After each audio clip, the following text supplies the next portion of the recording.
जय श्री राधे। रामधारी गुप्ता, खंड 1, प्रतिलेखन संख्या 64, गति 120 शब्द प्रति मिनट। प्रारंभ करें।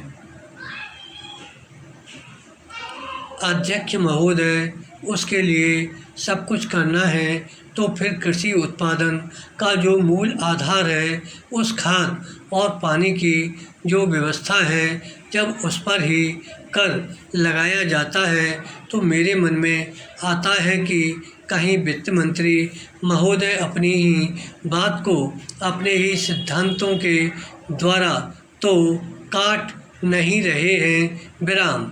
मैं कहना चाहता हूँ कि हमारे देश में अभी भी चौथाई भूमि से ज़्यादा सिंचित भूमि नहीं है। इस देश की जितनी कृषि योग्य भूमि है, उसका चौथाई से भी कम हिस्सा ऐसा है जो सिंचित भूमि के नाम से पुकारा जा सकता है।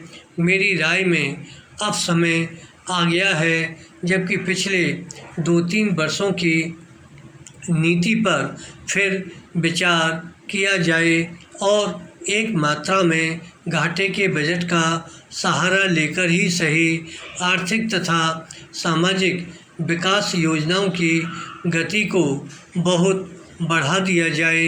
विराम। इस मामले में मैं समझती हूँ कि तुरंत कार्रवाई होनी चाहिए, ताकि आज जनसाधारण में जो असंतोष उभर रहा है, वह हानिकारक दिशाओं में न चलने पाए। विराम। आज के राजनीतिक वातावरण की दृष्टि से भी मैं कहना चाहती हूँ कि विकास की गति को बढ़ाने की आवश्यकता सर्वोपरि है। विराम।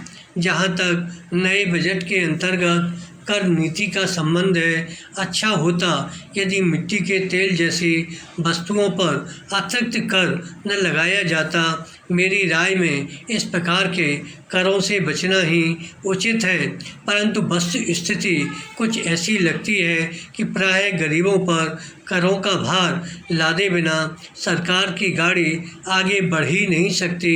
एक नया कर जिसे पहली बार वित्त मंत्री ने लगाने की ठानी है, वह कृषि संपत्ति संबंधी कर है। अब से पहले कुछ राज्यों में कृषि संबंधी आयकर लगाया गया था, परंतु उसके प्रशासन तथा वसूली आदि में इतनी कठिनाइयां आईं कि राज्य सरकारों को अपनी नीति बदलनी पड़ी। विराम। बात यह है कि जहाँ करोड़ों अनपढ़ तथा गांवों में बसने वाले किसानों पर हिसाब किताब रखने और रिपोर्ट भेजने की जिम्मेदारी लादी जाती है, वहाँ ऐसा कोई कर सफल नहीं हो सकता। उल्टे उसके कारण लाखों लोग कई प्रकार से सताए जाते हैं और फिर वे लोग सरकार से नाराज़ हो जाते हैं। इसलिए पहले देखना यह पड़ेगा कि यह कर कितने कृषकों पर लागू होने वाला है और उससे कितना रुपया कर के रूप में वसूल होगा। विराम। धन्यवाद।